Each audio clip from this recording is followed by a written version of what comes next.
You know that moment when someone mentions they're doing well financially and your brain immediately starts calculating whether they mean they can afford avocado toast without checking their bank balance, or if they own a yacht parked next to their private jet.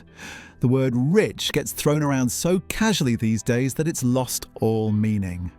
Your neighbor buying a Tesla might call themselves wealthy, while someone else thinks you need 8 figures just to qualify as financially comfortable. Here's what's really wild though. Most people have absolutely no clue what rich actually means in practical, measurable terms. They're walking around with these vague assumptions about wealth that are either laughably low or completely detached from reality. Meanwhile, the actual numbers that separate the top 10% from everyone else might surprise you in ways you're not expecting.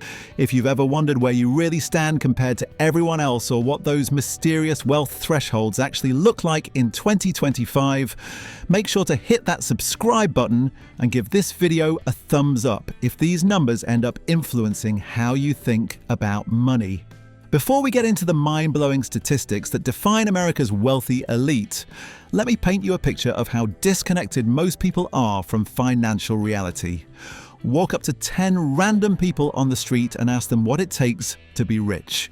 You'll get answers ranging from $50,000 to $50 million, and somehow they'll all sound equally confident in their completely wrong guesses. This isn't just idle curiosity we're talking about here. Understanding these wealth benchmarks is like having a GPS for your financial journey. Without knowing where the destinations actually are, you're just wandering around hoping you'll somehow stumble into prosperity. But when you know the exact numbers that separate the top 10% from the top 5% from the elite 1%, everything subtly shifts about how you approach building wealth. The federal government tracks this stuff obsessively, and the latest data reveals some patterns that will probably make you rethink everything you thought you knew about what it means to be wealthy in America. We're going to break down the exact income thresholds and net worth requirements for 2025. And I guarantee some of these numbers are going to feel different than you expect. Let's start with income, because that's usually what people think about first when they imagine being rich. After all, most of us are trading time for money through our jobs, so it makes sense that we'd measure wealth by how much flows into our bank accounts each month. But here's where things get interesting immediately. When we talk about income thresholds for the wealthy, are we talking about individual earners or household income? This distinction matters more than you might realize because the numbers are dramatically different. A household can combine 2 high earners and rocket into elite territory much faster than someone trying to achieve the same status solo. It's like the difference between climbing a mountain with a partner helping pull you up versus scaling it entirely on your own. For individual earners in 2025, breaking into the top 10% requires hitting $155,042 in annual income. That's the threshold where you officially start out earning 90% of all individual workers in America. Now, before you start thinking that sounds totally achievable, remember, we're talking about individual income, not household income. And we're talking about gross income before taxes significantly reduce that number. Moving up the ladder, the top 5% of individual earners starts at $210,351 per year. Suddenly we're in territory that eliminates most traditional careers unless you're at the very top of your profession. We're talking senior executives, successful business owners, specialized professionals who've spent decades building their expertise. But here's where things get really exclusive. To crack the top 1% of individual earners, you need to hit $450,100 annually. Less than 1 out of every 100 working Americans reaches this level. This isn't just good money anymore. This is elite territory that requires either exceptional skill, tremendous business success, or finding yourself in industries that generate massive value. The household income numbers tell a different story though, and this is where things get really fascinating. Household income thresholds are significantly higher because they can combine multiple earners, but they also reveal just how much it takes for families to achieve true wealth status in modern America. To rank in the top 10% of American households by income, you need to hit $251,036 per year. This was actually a historic milestone because 2025 marked the first year that over 10% of American households earned $250,000 or more. Think about that for a second. $250,000 in household income is now just the entry point into the top 10%. The top 5% of households requires $335,575 in annual income. We're talking about families bringing home over $27,000 every single month before taxes. This level of income eliminates the vast majority of American families and requires either dual high-earning careers or significant business success. And then there's the top 1% of households, which demands $659,060 per year. At this level, we're talking about families earning more in 1 year than most Americans will see in a decade. This isn't just comfortable living anymore. This is a level of wealth that fundamentally changes how you interact with the world. But here's what's really mind-bending about these income thresholds. They've been growing at completely different rates for different groups, creating a wealth gap that's expanding faster than most people realize. Between 1979 and 2007, the incomes of the top 1% grew by 275%. During that same period, the middle 60% of Americans saw their incomes rise by just 40%. Let that sink in for a moment. The wealthy didn't just get a little richer, they accelerated away from everyone else at a rate that's almost hard to comprehend. During the economic expansion from 2002 to 2007, top 1% incomes grew 10 times faster than bottom 90% incomes. We're not talking about gradual changes here, we're talking about economic forces that have substantially reshaped the American wealth landscape. This creates a situation where the thresholds for being considered wealthy keep climbing higher and higher, making it increasingly difficult for average earners to break into elite territory. It's like trying to catch a train that's accelerating away from the station while you're still walking to the platform. But income is only part of the wealth equation, and honestly, it might not even be the most important part. Because here's the thing that most people don't fully grasp. Rich people don't stay rich because of their paychecks. They stay rich because of their net worth.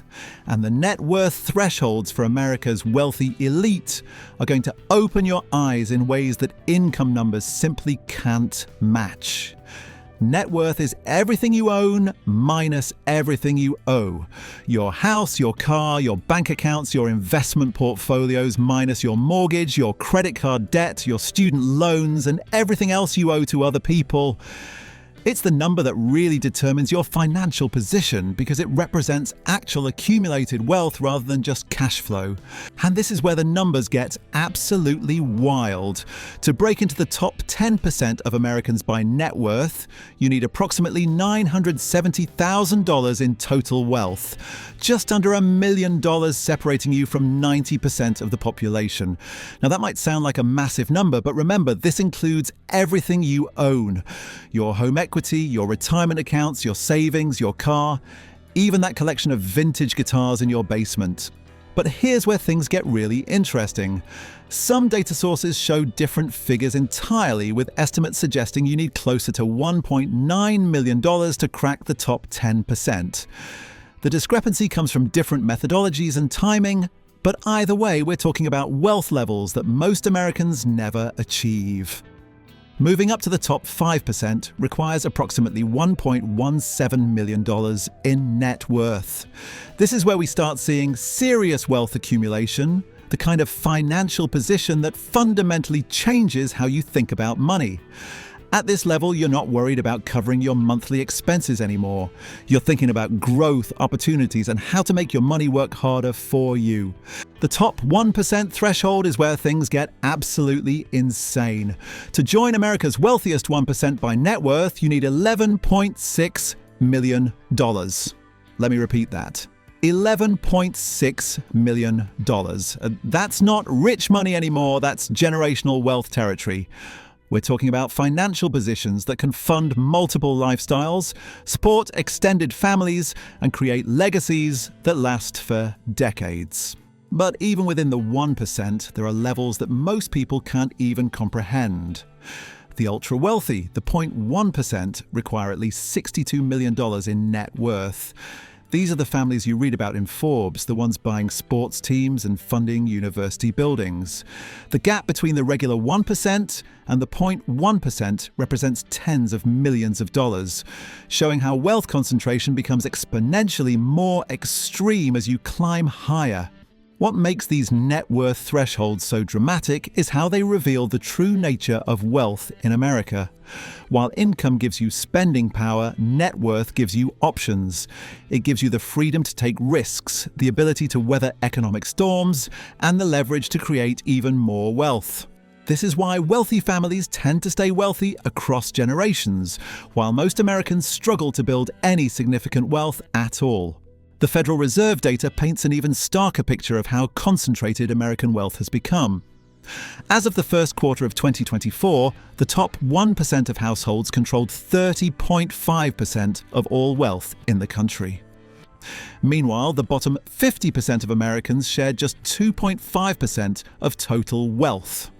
Think about that math for a second. 1% of families controls nearly 1/3 of everything, while half the population splits less than 3%. This concentration has been accelerating rapidly. In 2002, the richest 1% owned 40% of all stocks and mutual funds. By 2024, that number had jumped to 50%.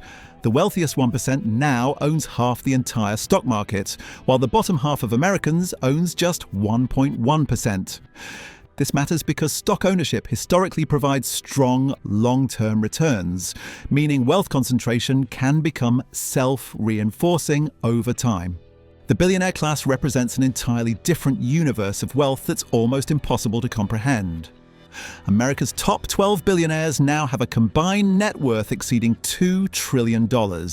Their collective wealth increased by over $1.3 trillion, or 193%, between March 2020 and December 2024.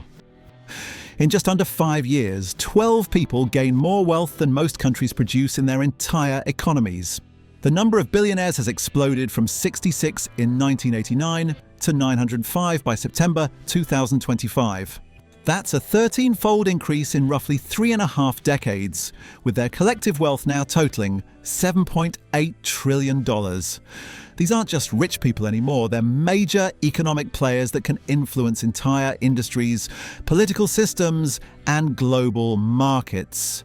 But wealth requirements vary dramatically depending on where you live, and this creates some fascinating regional differences that most people never consider. In Silicon Valley, you might need over $1 million in annual income just to crack the local top 1%. Meanwhile, in lower-cost areas, the same percentile rankings require significantly less money, though they still represent substantial wealth within those communities. Major cities show their own unique thresholds. Washington, D.C., Denver, and Seattle all require approximately $2.8 million in net worth to be considered wealthy by local standards. These figures reflect not just higher incomes, but dramatically higher costs of living that push wealth thresholds upward. Different generations have completely different perceptions of what constitutes wealth, shaped by their unique economic experiences. Millennials, who lived through the 2008 financial crisis and face unprecedented student debt levels, consider $2.2 million the threshold for being wealthy. Generation Z, having less time in the workforce, sets their wealth bar at just $1.2 million. These generational differences reveal how economic trauma and changing expectations reshape financial goals across age groups. So, there you have it, the stark mathematical reality of what rich actually means in 2025. Whether you're looking at that $155,000 threshold for top 10% individual income, or that mind-melting $11.6 million for 1% net worth, these numbers don't lie. Now you know exactly where you stand and exactly what the climb looks like ahead of you. Use these benchmarks as your roadmap, not your limitations, because understanding the destination is the first step toward actually reaching it.